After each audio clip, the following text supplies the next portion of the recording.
people don't know history. History is not taught. Most people, whenever they're taught just for that test. And then after they make an A on that test, a B on that test, or a C on that test, they say, you're good, let's just go ahead and go. It's not always fun to take the heroes that we see and say, that's actually not what happened. Hi everyone, welcome to this week's episode of the Two Things You Shouldn't Talk About podcast. Welcome Luke to the show, it's great to have you on. Good to be here.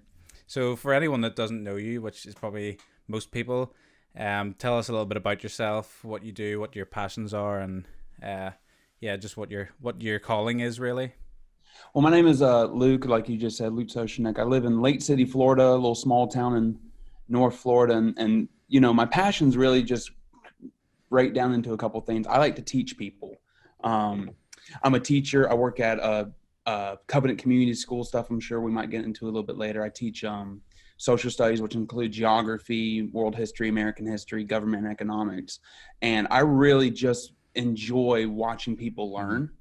I remember as a student, I really like to learn. Yeah. So I try to take that and put it back onto something and try to make school a little bit more fun. Is that hard to do, like to get people passionate about learning? It really just depends. If it's an interesting topic, it's not hard at all. Yeah. But if it's just something people really don't want to learn about, then that can be a little bit more hard. But I think it comes down to a couple things. Number one, how you do it. Mm-hmm. And number two, who you are. Yeah. Because I think that, you know, the most interesting person ever can make the most boring thing ever interesting. Right. You know, because they have that charisma about them. I'm not saying I'm the most charismatic person on the entire planet, but I just think if you do have that kind of charisma, that you can make anything enjoyable and fun to learn. So, especially with history. Yeah. Because if you ask most students what history is about, it's about a bunch of wars and dead guys. Yeah, exactly. And so I try to take it and be like, no, it's a little bit more. It's a little bit more than that. Yeah. Well, to me, it's like one of the most interesting classes because, I mean, I think too many people make it about facts and like memorizing things and dates and everything like that. And that stuff is important to know, but it's about taking away, you know, what can you learn from this particular scenario and environment. So like if you think of, for example, like the Second World War, like that's one of the most pivotal times in human history. There's so many things you could learn from that, and so many things that happened at that time, for example, that never have happened since, or, you know, may never happen again. So I think, you know, like you said, it's about bringing like a different perspective to things, maybe, because like in school it was always about, you got graded on, you know, what date did this happen? Was it September or October 1066 that William landed in England? You know, those kind of things. So like what kind of ways do you make things exciting? Like how do you bring this passion to history and like get people passionate about it? So one of the things I try to absolutely do no matter what is I try to, because what you said very important, you said something that you said is very interesting. What I try to do is I try to bring in the importance of it, because history to me, along with the other things that I teach, are the most important things that you can learn. Right. Because it's the old moniker, you know, you learn from your mistakes. Well, luckily we have hundreds and hundreds and hundreds of years of watching people make mistakes. Yeah, exactly. And you see what's going around, and you see what's going on in today's world all over the world, and say, no, I've seen that before. Yeah, exactly. And what you can also do is that it's really cool because it's called history, his story. It's a story. Yeah. You know, from the very beginning until the very end, it's one big book of all the wonderful things and all the wonderful people that have happened. And there have been some bad things and bad people and all that, but you know, you've always got to have that conflict. And so that's really what I try to do, is I really try to narrow it down to what's very important and how can we make a story out of this? Right. Well, you know, it's all cause and effect, because if you think about it, most people like to read, or most people like to watch movies. Yeah. And, you know, and there's always a cause and effect. Star Wars, for example, is the best one. Hey, there's a big Death Star. We got to go blow it up. Here's what's going to happen in between all that fun stuff. Yeah. And so that's really the important thing there, is to make sure that people understand that it's just one continual story, that there's a beginning, and we're still writing it as we go along. So like take us through, I guess, the mindset of a pupil. So when they come into the class, obviously they have like preconceived notions of this is going to be boring. You know, they almost, do they shut down before they even get started almost in a lot of cases? sometimes you see I've been very blessed where I've had the same students for multiple years. I've had some kids that have been here since seventh grade and now Right. they're in 11th grade. And so I remember the very first time I actually stepped into a classroom Mm-hmm. as not just being a substitute but as a full-time teacher. I remember I sat down in my chair and I asked each and every one of them who came in here, do you like history? Mm-hmm. And then no matter what their answer was, it was why? Yes? Okay, great. Why? Mm-hmm. No, I hate it. Okay, but why?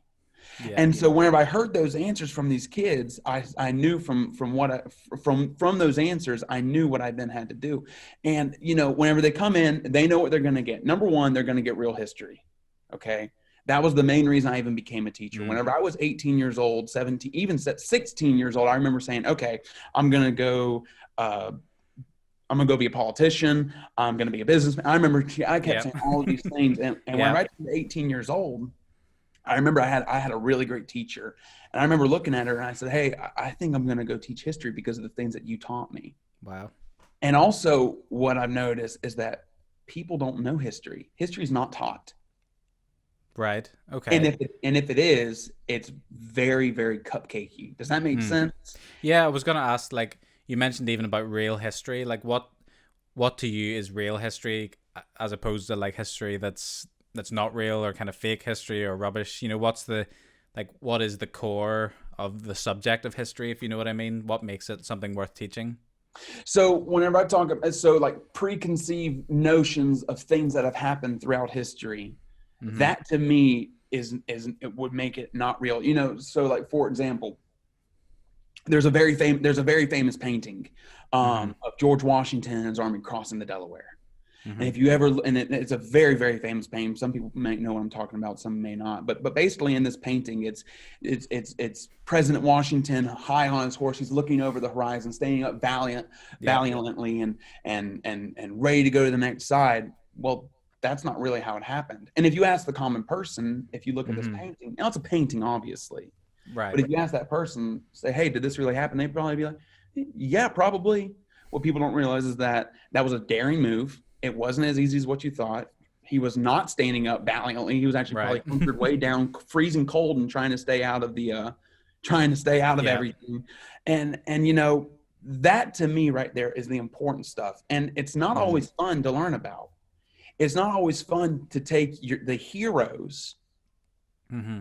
that we see and say, that's actually not what happened. Lincoln, for example, is another great, the great emancipator. Yeah. He emancipated nothing. He Yeah. emancipated southern slaves from the South, but at that time, he had no jurisdiction over the South. Now, Mm-hmm. in his mind, he did, but no, he actually he didn't free any slaves in the North and Mm. continually had them. It was symbolic, really. It was symbolic. It was to get Mm. people to come to the North Yeah. and Well, then it's join the army. interesting. It's interesting you brought up the Civil War, for example. I know, I guess, being from the South, you'll have, you know, I guess, different perspectives on the way the Civil War panned out, as compared to a school up in the North. Sure. It's one of the most, to me, like, as someone from the UK looking in, it's something that I guess you just always hear Lincoln freed the slaves, and Sure. the South were all, just trying to keep their slaves, and that was all what the war was fought about. But from learning about it, there's so much more depth to that, and I think There is. simplifying it to something that's just about freeing slaves, really you miss some of the, I guess, the critical lessons of government, and the way, Right. I guess even the essence of liberty is fought out in that war in some Right. ways. No, And exactly. Well, and the reason why they do things like that is mainly because they got to make it easy for people to understand and then put it on a test. yeah. Because most people, whenever they're taught just for that test. Hmm. And then after they make an A on that test, a B on that test, or a C on that test, they say, "You're good. Let's just go ahead and go." Right. And there's not a whole lot. There's not a whole lot of teaching going on actually, to where Mm. we get down to the nitty gritty facts and say, "Hey, those are actually a little bit harder to understand, but once you understand it, it'll benefit you better." Right. So I guess we're talking about really the essence of what schooling is all about in the end. Is it just about getting people ready for tests, or is it about actually applying this into their lives? And I guess this raises questions about your school is a, what you would call a private school, I guess, compared to like a public school. Christian Um, private school, yeah. yeah. So is there differences then in how you go about? I mean, we'll leave the sort of faith part out for now, but even in terms of like a private school compared to a public school, is there like, do you think there's a difference in the end goal in both of those establishments in a lot of cases? I would say it would depend, and it would depend on the size of the school. Right. You see, and I see it as a luck thing. I see it as a blessing thing. We actually have a pretty small school. Mm-hmm. And so what that means is that we can basically take almost every single person, basically every single person inside of our classes, because we actually cap our classes at 15 people. Mm-hmm. Some people, like I graduated, for example, with 5. My wife graduated with over 300. Mm-hmm. And so what we get to do is that we get to take a look at these small classes and look at the individual and say, hey, you're more than just a statistic for us to move on to our accreditation and for your college. No, we want to grow you as a person. Right. And that to me is what schooling is all about. Because think about it, whenever you're in school 8 hours a day, mm-hmm. during the school year, you see more of your teachers than you do your mom and dad and family. Yep. And so if you can't make an impact on a child's life in that time frame, then in my opinion, you're doing a great disservice to that child. Mm-hmm. Because I heard something interesting. You remember your favorite teacher and you remember your least favorite teacher. Yep. You can forget what you learned. Yeah, exactly. You'll always remember your favorite and you'll always remember your least favorite. Yep. Yeah, you learn the lessons, just as much by example as the actual facts on the page.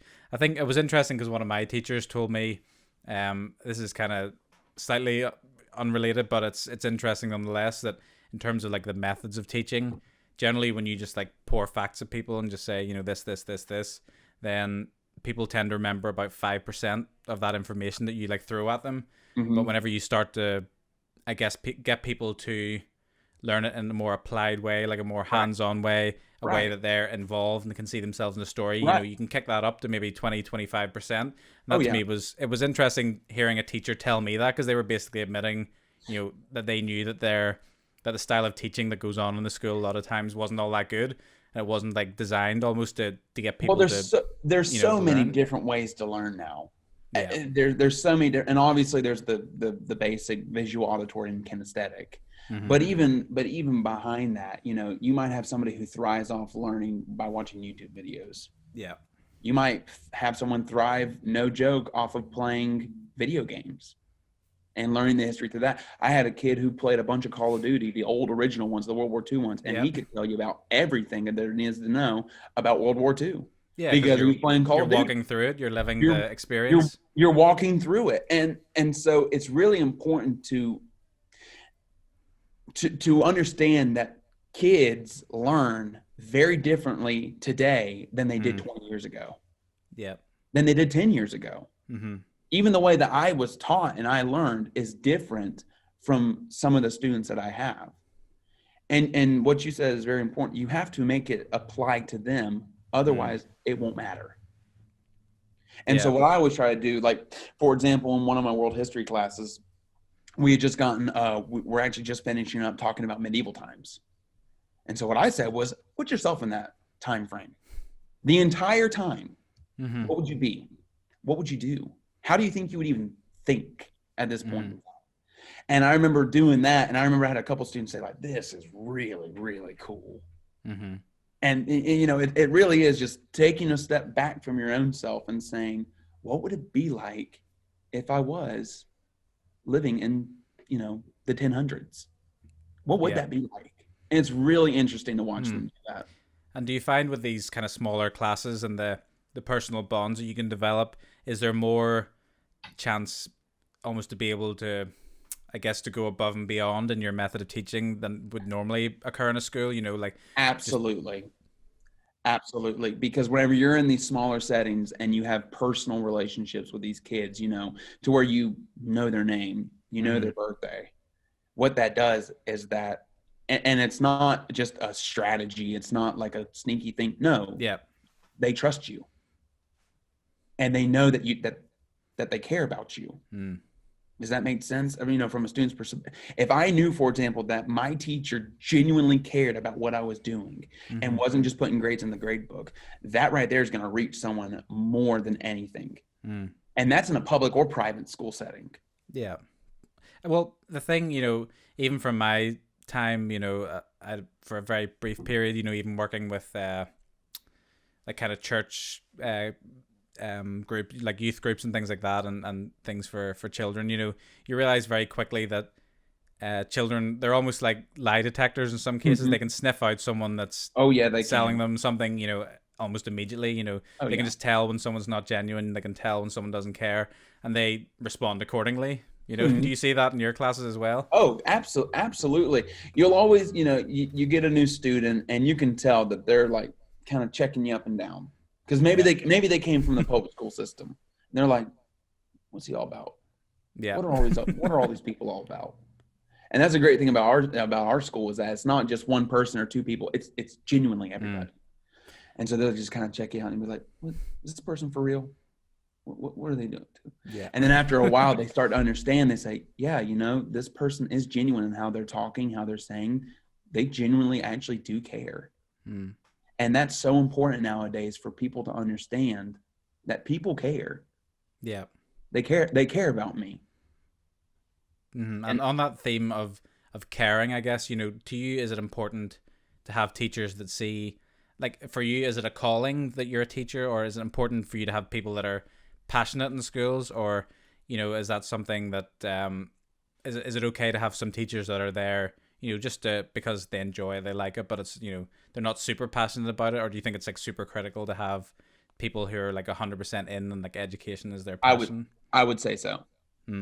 I would say yes, you've got to have passion. But if you don't have, but this goes in any realm. If you don't have passion for that thing, for example, I would like working at a gas station. But if I don't have passion for that, why would I do it? Does that make sense? And especially in a school setting where you're dealing with futures and you're dealing with lives and you're dealing with kids, you've got to have that passion, because if not, you'll get burnt out very quickly. Right. You will get very burnt out, and to where it's just like another day. It's another dollar. I don't get paid that much, all this fun stuff like that. And so, yes, you have got to have that passion. Now, are you going to love it every single day? No, you don't love everything that you do every single day. Sometimes it gets mundane. Sometimes you say, I want to be on the beach. I want to be on the beach. I want to be in bed. I want to watch Netflix today. I don't necessarily want to do all this fun stuff. I don't want to prep. I don't want to plan. But whenever you push through and say, you know what, I'm doing this because I know it's going to further the future of somebody who I genuinely care about, and I want to see them succeed. It's worth all while. I genuinely want to see all my students succeed in this life. Yeah, like, speaking about you personally, you mentioned a little bit about, you thought about being in business and you thought about being a politician. What led you into teaching? Why did you settle on that as your, did you feel like that was your calling, or did you feel that for a while, or how did that sort of develop in you?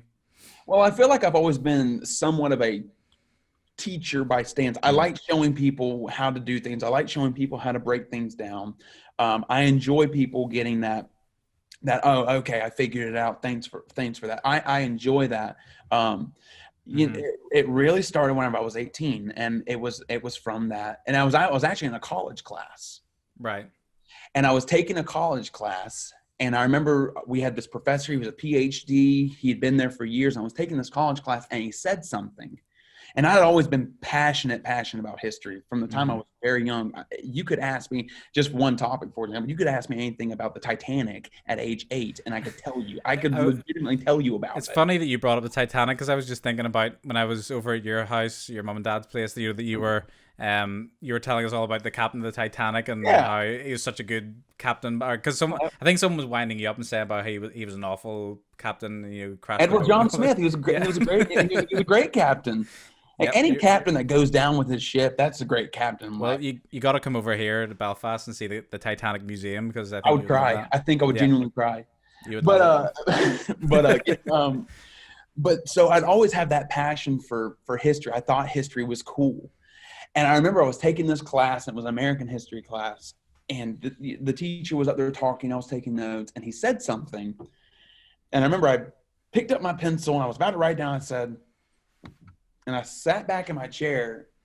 I raised my hand and said, Professor, that's not right.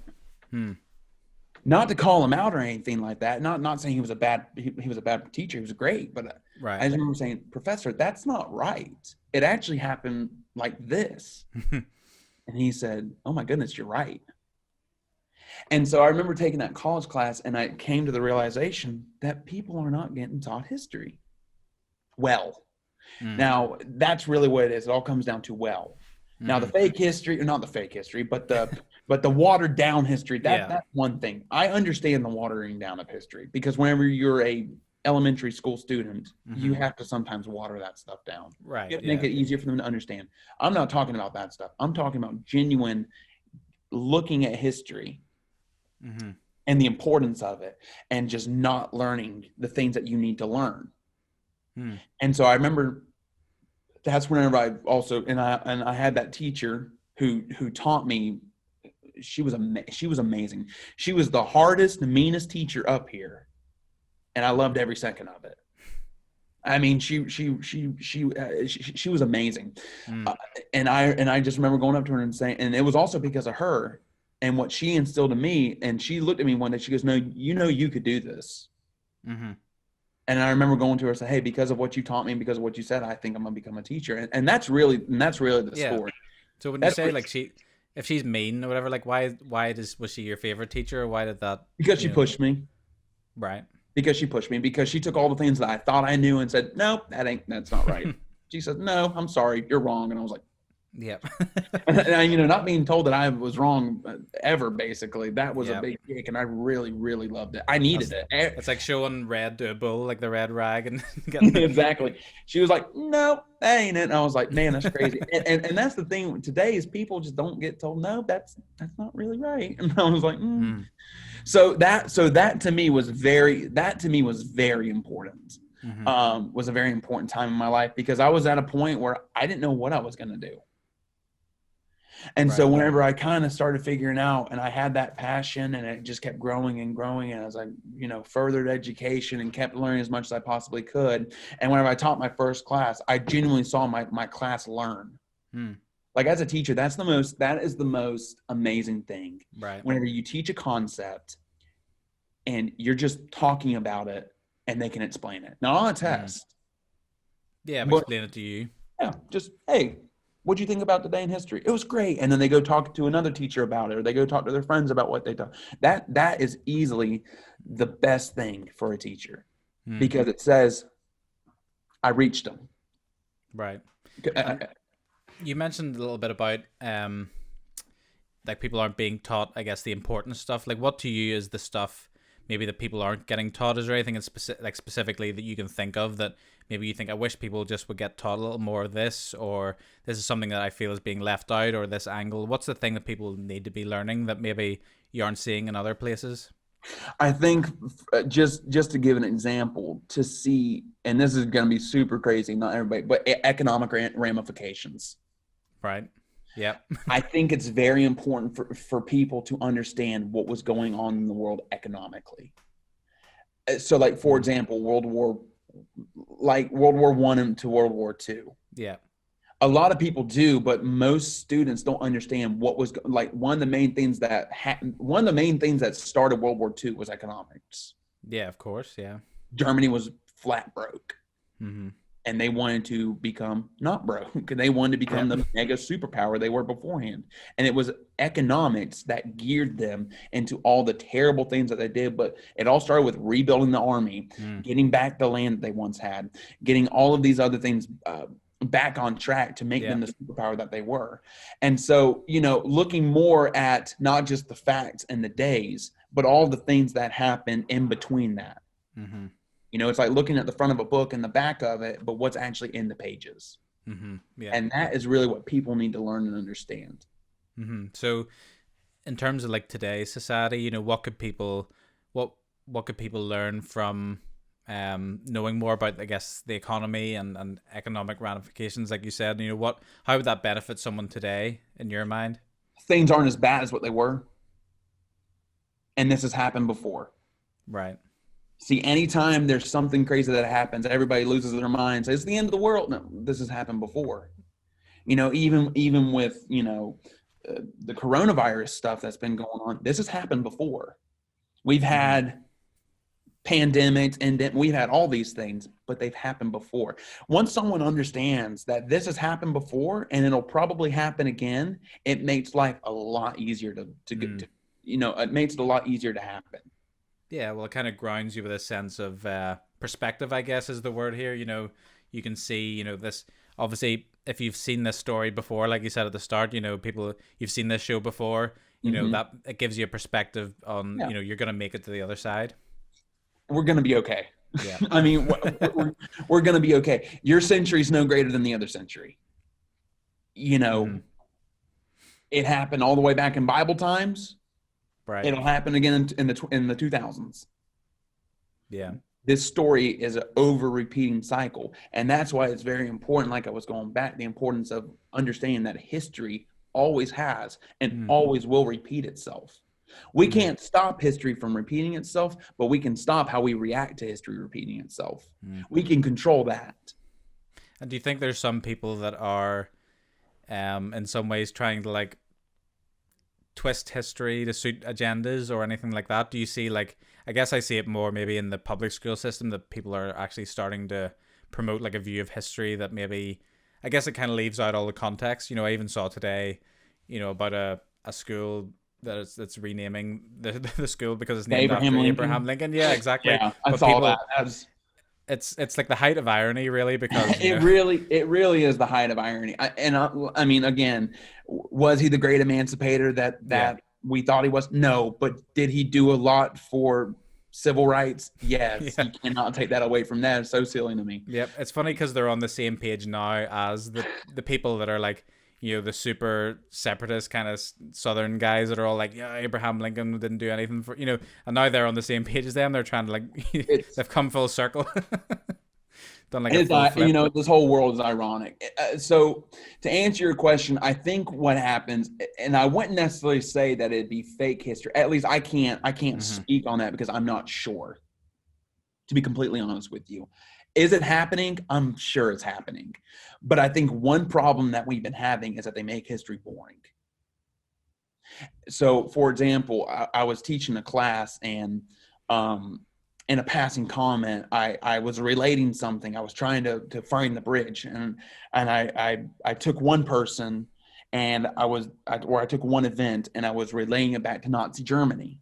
And I had one person say, "What's Nazi Germany?" And I said, you didn't learn that in 8th grade? And they said, no. Normally what happened was they would give us a packet, and then the teacher would sit down and we would fill out the packet, and then we would leave. Wow. And so I had 5 students who had never heard of Nazi Germany, had never heard of the Nazis. I had one who never heard of Adolf Hitler. Wow. which was wild to me, because that just sounds like a name that everybody knows. Yeah. Even if you don't know who he is, you know of him, Yeah, you at least know of him, of the Holocaust, and and it's just they make it boring to where you don't want to learn it. Right. And do they leave things out? Again, I'm sure, I can't say with 100% fact, yes, they do that, but I'm sure they do. Like, I do know for 100% fact, when learning about World War II, you don't learn about the Holocaust. What do you mean? In schools in America, they don't teach about the Holocaust? Oh, absolutely. Wow. They don't learn about the Holocaust because it's like a dark past, and it's a very sad thing, and it is very hard to talk about, but they'll skirt around it. They would rather talk more about D-Day or the Battle of the Bulge or the bombing of Pearl Harbor, which is important, but they'll skip the other stuff that was also part of it. Well, it's funny, I think actually looking back to my school days, I'm pretty sure from what I remember, we do history kind of compulsory for 3 years in high school. At least in my school we did. And then it became kind of, you could choose to do it after that if you wanted to. Same. But I actually think that I don't actually remember being taught about World War II at all. I think we got to World War I, and then if you stayed on, you got to learn more about that. And that to me is a shame, because I think there's so much to learn, even almost more so from the Second World War than the First World War, So it's crazy. The Second World War had so much, especially if you like technology. There's so much technology in World War II. To me, it's the dawning. Like, I really do see World War II as the dawning of like the modern age. Everything absolutely. It's really where we we went from, I guess the industrial kind of society, everything was, kind of brute force and mechanical and everything, to true technology. That World War II was the thing that sped that up. Even, I mean, it's unfashionable again to say, but the German technology was almost more amazing than the Americans in a lot of cases. Oh, they were geniuses. Yeah, exactly. And I know that's really weird to say, but no, yeah. they were doing things that was unheard of. That seemed alien. Yeah. Things they were doing with their vehicles, with their tanks, with their weapons. I mean, people don't understand this. They figured out how to put people in space. Yep. And America said, "Hey, come over to America." Stole them all. Yeah. Please help us figure this out. And it was a Nazi scientist. I mean, so it is kind of weird to say, and it's kind of weird to talk about, but no, you made a good point. That is the dawning of the modern era and modern technology, because since then we've just kind of improved things. Yeah. I kind of made a weird point that I had actually never thought about. It just came to me. I said, it's been a very, very long time since something like really brand new that we have not seen to be invented. We've kind of just improved on the things. I said the iPhone is the last thing I can really, really think about. Right. Like the iPhone was really a polishing of what came before it as well. There was right, but it's just a phone without the cord. Yeah. And it's the internet all in one. But, we didn't make any new advancements on phones. No. Or on the internet, really. It's just got faster. Yep.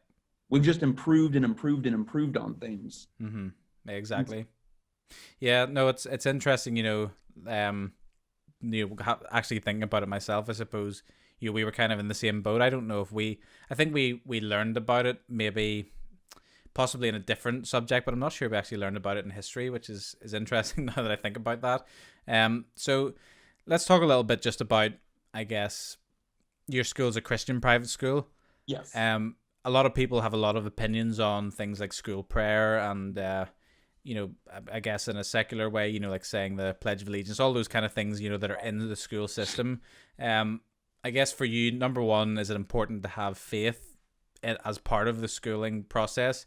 And number two, what's the place for, I guess in this blend of religion and actual, education, is there a value in leaving educate or, religious stuff out of education? When people say they'd rather there was a separation, what in terms of all of that, what do you see as the benefit of having Christianity taught in school?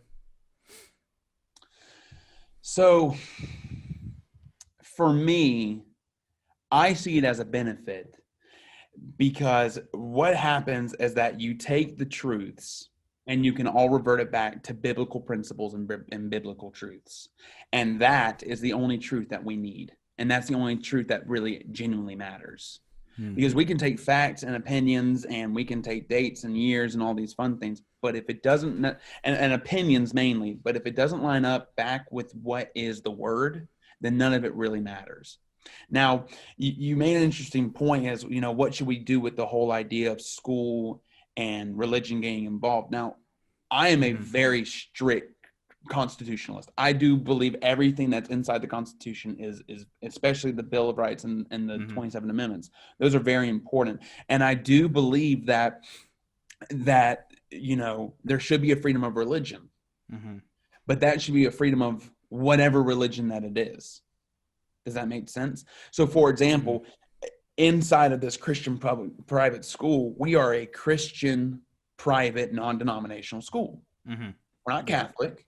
You can come here if you're Catholic, but we're not a Catholic school. We're not a Methodist school, but if you are a Christian, then we are going to do the things that the Word of God tells us to do. We're going to worship. We're going to pray.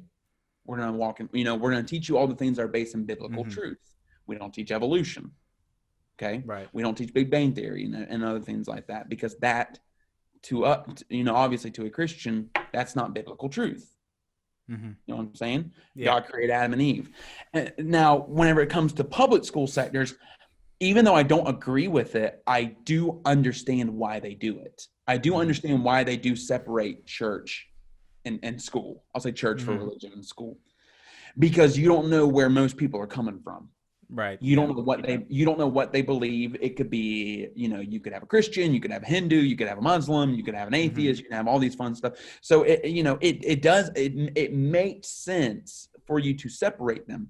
But I'd still believe at the same time, there should be an opportunity for all people, no matter what it is, to be able to pray, praise, worship inside those school settings, because we as humans need that. Yeah, it was interesting.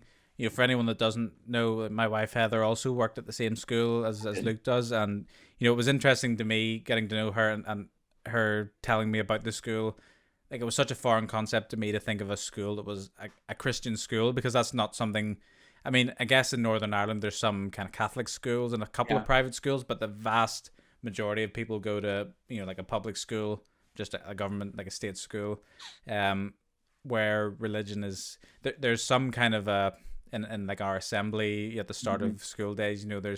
Sometimes there's like a hymn sung. Sometimes the headmaster will say something kind of vaguely scriptural, I guess, but really in terms of actually teaching about religion or practicing it, in our religious studies classes, it's not even called religious education, it's religious studies, because they teach you about all kind of religions and things like that. So to me, it was kind of a foreign concept when Heather said, we get people together, we have worship, we teach the Bible stuff, all that kind of stuff. And it almost blew my mind, because it's very foreign as someone from the UK, and in many ways we're like a more secular society, and I think that private schools in general it's a less common thing. Even homeschooling here is almost non-existent. I don't know one person who was homeschooled, so it's a very different culture. So what, to me, for being so strange, I was just thinking, what's the benefit of, like, I obviously am a Christian. I went to a school where religion wasn't necessarily part of school, and I guess that was okay for me. I was saying to Heather, why do you do all that you do? What's the vision of the school, and why have a Christian school? So, it really comes down to why the school does what it does, is because it helps people understand and how to build their relationship with Jesus. That's what it all boils down to. Every single morning, you alluded to it, but every single morning we all come together, elementary and secondary, and we pray. We pledge to the American flag, the Christian flag, and we also pledge to the Bible.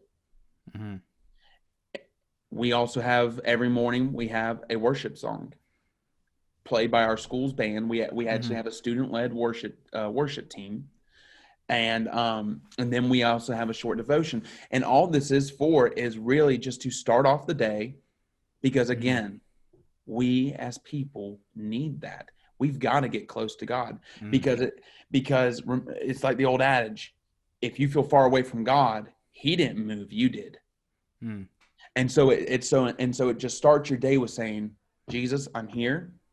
I'm praying, I'm doing it. And maybe you didn't get into your devotion that day. That's perfectly fine. But at least you're starting off the day by praying for the day, having that worship time, because almost everybody's favorite time in church is worship. They play that right song that you've been feeling like, yeah, I like that song. They're singing good. And, you enter into His presence, plus worship is what we can give to Jesus. It was what we can give to Him for saying thank you for all that He did. And then, we do those pledges, which we do. We pledge our hearts to these three things. Number one, our country. Number two, our faith. And then number three, the word. Yeah. And so it's really important. And all of these things are just to deepen your relationship with Jesus Christ. And surely this must have a huge effect on the culture in the school. How do you see it affecting? Because I think, in my school, there's not much respect for teachers until you get to the really high stages and you kind of want to be there to learn stuff. There's people mess around, they don't really care. How does this affect the culture, having this time where people come together and kind of devote their day really to God before they even start? The culture it goes like this, and we've had these compliments actually come in from youth pastors, from people who own businesses, mainly from youth pastors. Though they say, we know the covenant kids. And you might have kids from public school, or we might you might have kids from other places who are coming in and doing their thing. But no, what you see is that these kids are hungry. They're hungry for the word. They Wow. want, Yeah. they want to be taught. And when it comes down to respect, there is respect. You can't get away with anything inside this school. Listen, there's 61 kids in the secondary class. We're going to find out one way or another. Yeah. And it also creates that conviction inside of someone. Does that make sense? Because it really boils down to, and people look at conviction as like a weird word. It's dirty, like, ooh, I feel conviction. No, it's really not, because all that you're doing is that those principles that we've instilled in you are just coming out.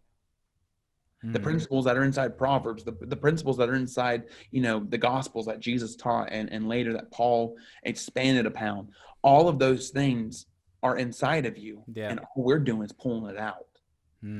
Yeah, I'm sure people come out of the school, after being in that environment. The kids must be on fire, for God, just being in that kind of. It's just, to me, that being, I think about how our church youth groups kind of went, and that was kind of our only way of being in a kind of Christian community in a lot of cases. And even the times when we went away to like a camp or a big event, you notice when you were together with people for 6 or 7 days straight, how it's like you get hotter and hotter, you start to burn brighter because of this community. And absolutely. I'm just thinking, the community in the school, the kids must be like totally on fire just because they're around it, all the time. Absolutely. And and that's really what's also important. And of course, they're still kids. I mean, listen, they're going to be kids, and we're not trying to change them in any certain way. All we're trying to do is instill these principles so that whenever life really does come and hit you in the face, like we know it will, you'll be ready, because you'll understand, wait a second, God's got my back. And you're absolutely right. Whenever you're around it every single day for however many days you're in school, you're on fire. And that's actually been our word for this year. One of the administration, she's been going around saying, I'm fired up. And so that that whole mentality, that whole word has really spread to where we are fired up. Well, what are you fired up about? Everything. We're fired up. Yeah, absolutely. We're fired up for 2020. We're fired up for 2021. We're ready for the school year. We're ready for all of these things that are going to happen, and seeing that growth inside of all of these kids from the time they were 13 to 18 is just absolutely insane. Yeah. And for people listening, we talked about people putting slants on history and not giving up the whole facts. People listening might be thinking, if this is a Christian school, what are they editing? Are they changing things to fit a particular narrative? They leave out some facts because it's not in the Bible. What to you, is there any, like, does faith play a part in every subject? Is it all intermingled, or are there things, people obviously will maybe think, that almost like you're catering things just to fit your worldview, but how does that faith sort of work into classes and subjects? So yeah, absolutely. Faith is in every aspect of it. So, like, for example, whenever I say I don't teach evolution, I don't teach how evolution is done. I teach the theory of evolution from a historical from a historical perspective of how Charles Darwin first established it, and then I debunk it with biblical truth. Right. That's where you get it. So they know who Charles Darwin is, and they understand and can tell me about the theory of evolution. However, what I always say, because most people will learn in college, in the higher education, that evolution's fact, this is what happened, and you just got to be okay with it. Unless you take some sort of theology class, or like that's all that or you go to a private seminary or something. Seminary or something like that. And so what I was explaining to these kids, it says, guys, you're going to be faced with things throughout history, science especially, history and science especially. And I say, you're going to be faced with these problems. I want to give you the tools for you to have in order for you to say, no, that's not true, because I can take historical data and biblical data and combine them and say that is the truth. Because whenever historical data and biblical data meet in the middle, you can't ever debunk it. Right. It's impossible, because there's too much evidence in the physical and too much evidence in the spiritual. Because let's say we're having a conversation with an atheist, and you can't convince them spiritually, you can sure convince them physically, because it's theirs. He can hold it. And whenever it meets in the middle, you got a recipe for a good thing. So are there ways you see faith kind of working its way into classes that people might not expect? Is there some way that maths talks in a Christian way, or like geography in a Christian way? The measurements. Teach a kid about qubits. Hey, how long a qubit? How, I mean, you can even teach them about, taxes by looking at, Right.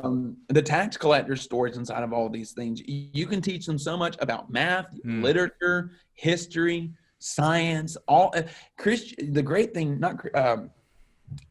it all comes down to it because it's all from one creator. Does that make sense? Yeah. Because the creator put it in place and he said, y'all go do something with it. He gave it to this person's It all idea. goes back to that root. But it all goes back to that one creator.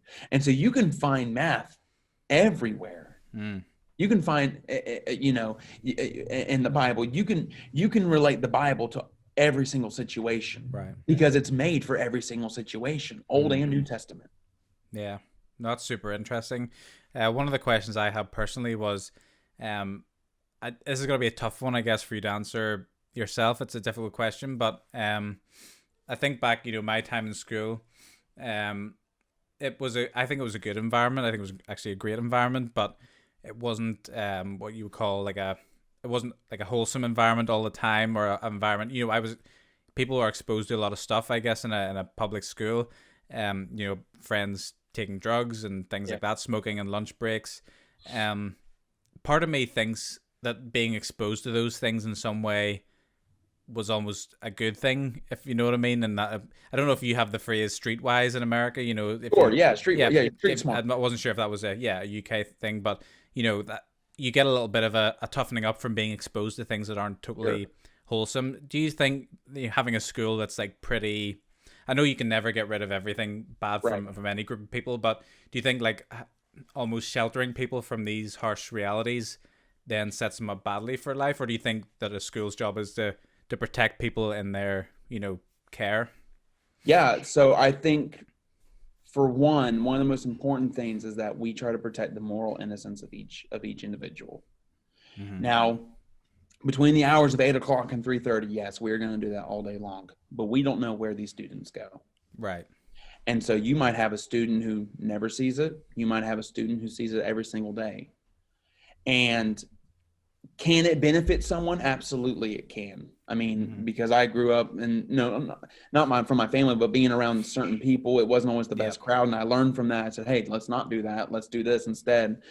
But whenever it comes to the school, we can't shelter all these kids because they're not staying here. We don't know who they go home to. We don't know where they go home to. But what we try to be is a safe environment for each and every one of them to understand that life does not always have to be like as it is at home if you're in that situation. Yeah. That's a great point, I think, yeah.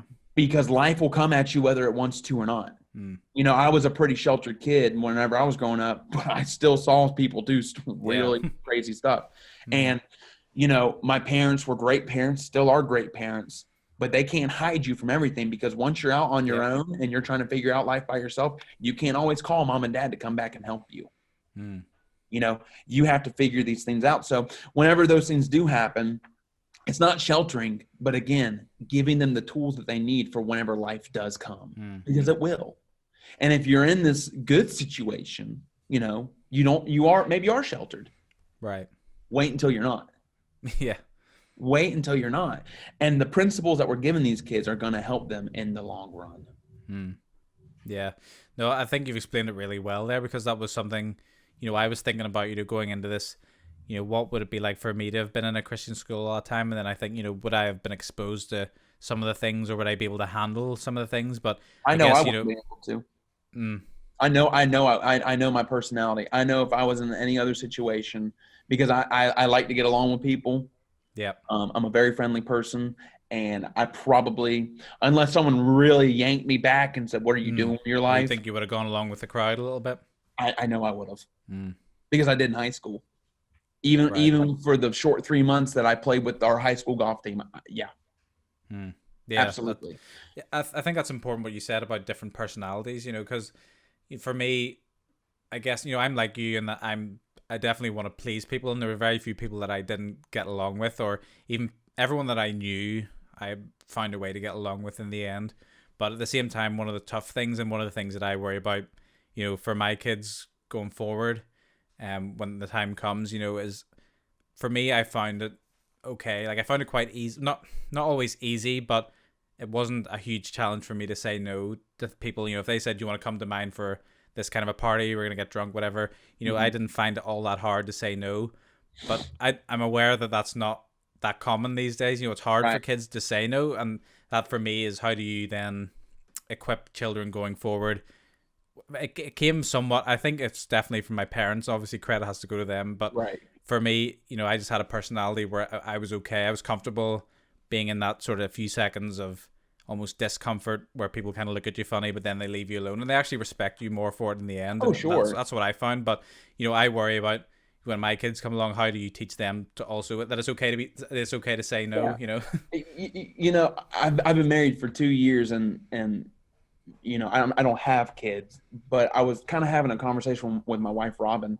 She said, what are we going to do? Because, she grew up in a public school. Right.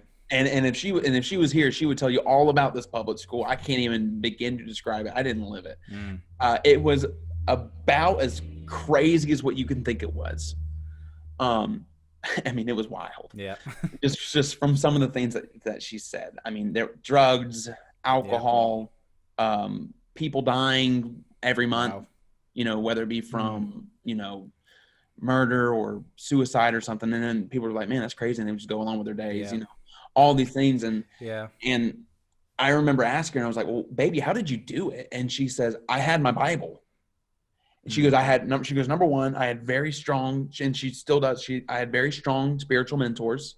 And she goes, and I wanted more out of life and out of God, excuse me. And I think whenever it comes to that, because I've thought about the same thing, I was like, good Lord, like, what am I going to do when my children get here and they're growing up and I hear this crazy story of something that they've done? Yeah. But it all boils down to a couple things, saying I've been there, because I'm sure we have been, but also understanding and implementing. And it all comes down to principles and tools. That's like my favorite words today. Implementing these principles inside of these kids to not be perfect, because they're never going to be perfect. But whenever they do, ultimately, and they will mess up at some point in time, say, it's okay, because I'm covered by the blood of Jesus. And I could go on for hours and hours about this, because this is something that's very close to home. Kids need to understand that what they've done in their past, and I say kids because it goes from 11 to 19 basically. And those teenage years from 16 to 19 are very important years. Yeah. Because what you hear in those years, you will carry on forever. And that's when most people end up losing their faith, if they do, is that kind of start of college years, Absolutely. Because if you don't have it strong, whenever you go off to college, you will probably lose your faith. Yeah. I pray and wish that for nobody, but you probably will. And really what it boils down to is that they need to understand that what they've done in the past does not make you who you are today. Yeah. Because we wake up with fresh anointing. You see what I'm saying? Yeah. Every single day. Jesus didn't die for you one time. Jesus died for you for all the crazy things that you're going to do. And he sits up there on his throne and says, and guess what? I'll do it again. Yeah. Yeah. And that's the real important thing, is understanding that your past does not make you who you are. Right. And, understanding these ideas and understanding these principles, that whenever you do make a mistake, you say, you know what? I made a mistake, but that doesn't define who I am. Sure, I drink alcohol, but I'm not an alcoholic. Right. Yeah. Even with and I don't know if you've ever gotten into the topic of like generational curses. Some people haven't, but yeah. Some people believe in them, some people don't. So, I don't want to get too much on, but like, well, my dad was a drug addict, so I'm probably going to be one. No. Well, it's definitely, you see people almost, I think, to me, there's an acceptance of that kind of generational curse in a way. You take on the mantle of my dad was a drunk. That's predestined. I'm going to be that way. I'm just like my dad. That's where, people almost, they assume this identity that's right. It's a false identity that's given to them. You think, I'm just going to be like my dad. I'm going to be like my mom. She did this. She, did all these things. People accept the the false narrative in some ways. That's the way I almost see that. They will, and I think one of the best examples from the Bible that we can get to saying that your past and your name, like because last names will carry, for example. I mean, like, oh, you're a this. Yeah. Like, how crazy you think it is if like somebody's last name was Booth, like John, like I'm the great grandson of John Wilkes Booth. Everybody's gonna look at you side eyed. You know what I'm saying? Yeah. But the best story I can think of is the Bible with Abram turning into Abraham. God looked this man dead in the face and said, hey, you're going to be the father of many nations. And he looked back at God and said, you understand I've not had a child in 99 years. He said, I've never had a child. I'm not able to have children. Neither is my wife. And you're sitting here saying that me, Abram's going to be the father of many nations. God said, yeah, your name's no longer Abram anymore. It's Abraham, which means father. That's what I'm going to call you from now on. Yep. Okay. New identity. Yep. And a new identity. And your wife can now get pregnant. Go have, obviously they had Isaac and Jacob and other things, or Isaac, who then had Jacob, who then started basically, started this great story. He's the father of the faith. And so, those examples of just understanding that your past does not make you who you are today. You don't have to live with those. And like you were saying, my dad was a drunk, so I'm just going to be a drunk. And, it is what it is. I guess that's how it is. That's not how it has to. It's not how it has to work. Yeah, it's living in this kind of pattern of grace almost, accepting daily, the grace that's being afforded and not letting those slip-ups define you. And I think that's a really important thing. Like you said, it's people may not have the perspective otherwise to know that a mistake doesn't define you or doesn't need to define you. It's grace that defines you. And understanding that grace is here for you every single day. Yeah. It's here for you. And you don't have to do anything. Yeah. Repent. Get in your word. Be active. But if God wanted you to be perfect, he would have made you perfect. Right. He only made one person perfect because he had to make one person perfect, and that was Jesus. Yeah. And they hated him whenever he was perfect. You can't have free will and a perfect person at the same time. Absolutely not, because Jesus was here on a mission. I mean, think about it. 33 years in the grand scheme of life, that's not a very long time. No. You know what I'm saying? It's easy when you're growing up to think Jesus lived a long, full life, but yeah. And his ministry was only a handful of years as well on top of that. And think about it. He was just getting started. Yeah. I mean, he was really just getting started. But he had a certain goal. His whole mission. Yep. God told Jesus, go get my kids. I mean, that's how I look at it. Yeah. He says, I want to make sure that my children are able to spend eternity up here with me. Go be the sacrificial lamb. And Jesus said, okay, I'll go do it again and again and again, every single time. And so it's that grace that is that blood of Jesus. That the blood of Jesus is such an important thing. Yeah. Because of what it is. People water that down, I think, a little these days, that the blood is an important thing. This sacrifice is an important thing. A lot of people will say, it's merely symbolic or whatever. And it is symbolic to an extent, but that, it's all going through this. It echoes the Jewish, the whole Jewish sacrificial system of going to the temple and sacrificing to atone for sins. This isn't just, Jesus died because of circumstances. This was a great sort of imagery of, Jesus is the sacrifice for sins, the perfect thing that atones for all. And I think people kind of can lose some of that these days. He was the final sacrifice. Because beforehand, God needed, the purest lamb, for example, or whatever animal exactly. it was. Faultless. He needed the faultless, purest. Even if you were to go into the Holy of Holies, you had to be faultless and pure. Otherwise, you couldn't live there. No. The whole story with them tying a rope and a bell around their waist, and if they drop dead, they just pull them out real fast. Yep. With Jesus, he says, I take you where you are. You don't have to be faultless and pure. You don't have to, be spotless. No, I want you where you are. And then we can build from there. And what people need to understand is that, I'm a sinner saved by grace and I'll always be one. No, because God takes you from glory to glory to glory to glory. Because once you accept Christ, he won't leave you where he found you. He'll accept you where you are, but he won't leave you there. But it's your job. But it's your job to keep up with them. It's once you accept the invitation to be part of his plan, then he'll use you for that. Once absolutely. Yeah. You spoke a little bit. We're talking about people slipping up, I guess. And in your school, what's the role of discipline? How do you go about discipline in the school? Is there a difference between the way you would do it and perhaps a public school? Is there a more, people might assume that a Christian school, well, there's a couple of ways you think about it. People think about like the nuns in the Catholic schools, being really brutal about it, and then some people might think, of a Christian school might be more gentle and more merciful. How does discipline work in the school? So yeah, I've heard about like the Catholic schools about like Yeah. the old adage like them hitting your hand with a ruler. Yeah. I actually had Big it. This time. was funny. I actually had a student say, "Yeah, I actually had a friend who was going to come here, but they heard that the teachers hit students with rulers." I was like, "Oh, Yeah, exactly. Yeah. that's not happening." It really. Now I can't speak because I've never been to a public school. I got out of public school whenever I was in second grade. The school was started in 2005. And then so from third grade to the time I graduated, I've been here. Now with me, it was different. I was cleaning baseboards. I mean, I remember one time I got in trouble for something, and I literally had to go clean bathrooms. Right. But no, punishments are the same. But some things that may be gotten away with, I would say, inside of public school, we don't deal with that. We don't deal with that. So, like for example, maybe in one school, you can curse, like in the hallways. Like that's not really that big of a deal. You can't do that here. I'm sorry, not at all. Bully. Well, we can't stop the bully from doing this. No, there's no such thing as a bully here. Yeah, fighting in the yard. Yeah, there's no fighting. Absolutely no fighting. Vandalizing, all of those things.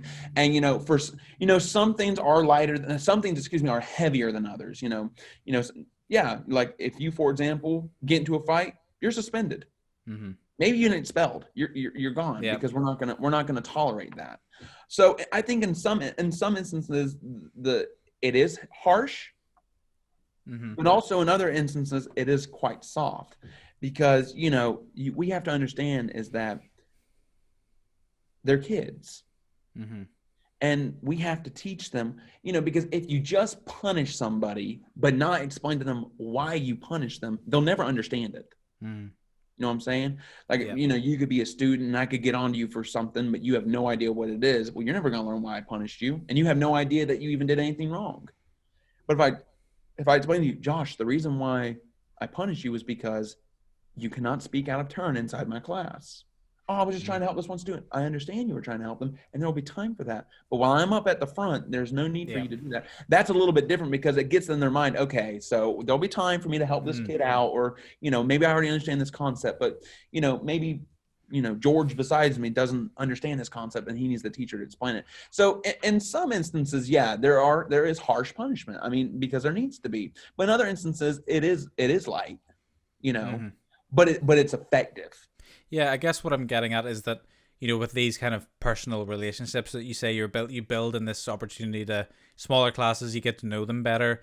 Is I guess the goal of the discipline almost different to, if you had hundreds of kids coming through your hands, is there more of a different perspective in terms of trying to then be more hands-on in their learning from that mistake, and instead of just saying, okay, go to detention, get out, and I'll see you tomorrow. It's that old adage, I punish you because I love you. And I remember my dad used to say that all the time, and I was like, no, you don't, like, and I never understood it, but really, that's what it all boils down to. We get on to you because we love you. Right. And we know who you can, and we know who you are. This isn't like you, and what that does is that builds not only trust, because the student will then see and say that I can't get away with anything here. Yeah, you're right. You're not supposed to. Yeah. You're not supposed to. And then also builds love because they understand, because again, a lot of people need to understand that they're loved. Kids, adults, need to understand that they are loved. And so they understand that they punish me or they get on to me because they do actually genuinely care about me. Because if they didn't, they'd let me go do whatever I wanted. I mean, honestly, think about it. If you had a parent or if you had somebody who just let you, hey, I'm going to go, on a 4-day bender, I'll talk to you later. And, and your authority figure is like, all right, I'll talk to you later. That's setting yourself up for failure. Is it fun? Sure. I mean, yeah, honestly. But there's a lot of things that are fun that are not necessarily good. Right. And Yeah, this has been a great conversation, and I really appreciate you joining me for this. And just to finish up, um, tell me a little bit about how this kind of pandemic, we mentioned it earlier, how this has affected the schooling. Are you doing things differently? Is there more virtual stuff, or are you still meeting in person? What way how has that affected education? So when we first started, whenever the heavy lockdown started in March, we Mm-hmm. went completely virtual, Mm-hmm. and we basically finished up. And you could tell immediately that some students thrived in it and others did not. Right. You would have some kids who were just like, no, this is not for me. However, we then came back. And yeah, there are some extra precautions. We're wiping down the tables a little bit more, and we might be 6 feet. We might be 6 feet apart, or as much as we humanly possibly can. Mm-hmm. But other than that, though, things have been just business as usual. We don't require people to wear masks. If they choose to wear a mask, that's perfectly fine. But maybe you don't want to wear one, so that's okay too. You don't have to. Teachers don't. But it's really all about. It's really all about, and even with the pandemic, it's understanding that God's on the throne, Mm-hmm. and we're not going to let fear get in the way of what we are doing here, because it's leadership. Because it's more than just reading, writing, arithmetic. Mm-hmm. It's leadership. It's discipleship. Yeah, there's a fine line, I guess, between being responsible and then being controlled by fear, in my eyes. And I think so many people have been responsible, but also totally they've been dictated to by the spirit of fear that's just ruling everything they do. We can't go about our normal lives, everything's ruined. Just almost depression that comes across people because the fear is crippling. And I think it's just it's a perspective change. With there's being responsible, and then there's being afraid. Yeah. Which and that's why I try to explain. I said I'm perfectly fine with you wanting to be responsible. I understand if you are afraid of it, but we cannot operate in fear, because 2 Timothy 1:7 says that God has not given us a spirit of fear, love, power, and a sound mind. And that sound mind is very important. I think more people focus on the love and the power, but that sound mind is peace. Peace in any situation, in a pandemic, in a hurricane. We're not called to be afraid because the battle is already over. You know what I mean? We've already won the battle. So that's an important thing to understand. And that was really when we were first starting to come back. And we did have parents everybody, we had parents, teachers, students who were worried. They said, what if we did it? And, our admin team did amazing. They said, well, we're going to cross that bridge, but we're not going to operate in fear, because that's not what we're called to do.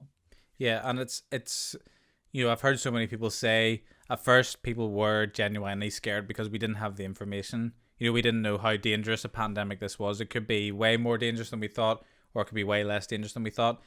And the thing is, as the information came out that this was, I guess, a pandemic that's not exactly severe. It's something that's, it affects people. Yeah, it kills people, but not at a rate that's, but the way it was put to me by someone, which I thought was very interesting, was if the news didn't cover it, would we know there was a pandemic? And I thought it was hilarious. After a couple of days after the election, I kind of looked over at one of my brothers and said, hey, have you heard of anybody who has coronavirus? Yeah. I mean, because everybody was so focused on the election at that point in time. And then I was like, hey, did coronavirus just go away? Yep, the celebrations that people were having afterwards. Right. And I was like, that's crazy. And so media plays a lot into it. And I don't want to get into all the media stuff. I mean, we could go on for another hour. Come back for that another time. Oh yeah, we'll come back to that at another time. But yeah, exactly. People genuinely are afraid. But or were afraid of it. Yeah. But you're right. Whenever we got more information, it came more down to, okay, are we going to let this thing control our entire lives, or are we going to put our faith in Jesus Christ and go on? Yeah, you take the responsible precautions where you can, and you do the responsible thing, but at the same time, life needs to go on, because it's just not. It may be unpopular, for people to hear this, but it's just not dangerous enough for it to completely derail life, as we know it. It's not. Yeah, it's not. It's not a popular opinion, but it's not a popular opinion. And again, I understand, but You have 99% chance to live. Yeah, Let's exactly. not let's stop shutting down countries. And I'm sure you're glad to be in a state where you can operate your school. We're talking a little bit beforehand, but operate it the way you want to operate it. Oh, absolutely. I mean, I never thought I would ever say I'm happy that I live in Florida. I'm happy I live in Lake City, Florida. Yeah. But I really am. I'm so thankful, so blessed to live in a state where our governor has said, "Hey, we're staying open." Mm-hmm. Yeah. And Because it's what's best. it's funny because everyone in Northern Ireland where I'm from they think living in Florida is the absolute goal of their existence. People think, I would just love to live in Florida, but at the same time now people, I think in the UK here in the media, we're getting fed this thing of like America, it's like an apocalypse at the minute where infections are going just everywhere, people dying left, right, and center because Trump doesn't care and all this. This is just, and it's funny, even talking to one of Heather's friends about this recently. It's just we're the difference between what we were told here and then the reality, I guess, of life goes on. The world hasn't ended in America. There may be people dying, but it's not, the world hasn't ended. Yeah, no, and exactly, and it's all going back to history. We've seen it before. Yeah. There's been more pandemics than this one, and worse ones, and worse ones. I mean, bubonic. Think about it. If we were living back in the 1300s, you don't think the bubonic plague? We all would look at each other and say, well, "This is probably the end of the world." Yeah. That killed a third of Europe, maybe even more. I could be wrong. It's either a third or 2/3. That's a lot. That's a lot of people, and I'm sure back in the day they were saying, "Yeah, this is it. That's it." Yeah, but it's absolutely. but it's understanding that concept of saying, "This has happened once. It'll probably happen again, but that's okay because it's just how it happened. Because it's just the story of history."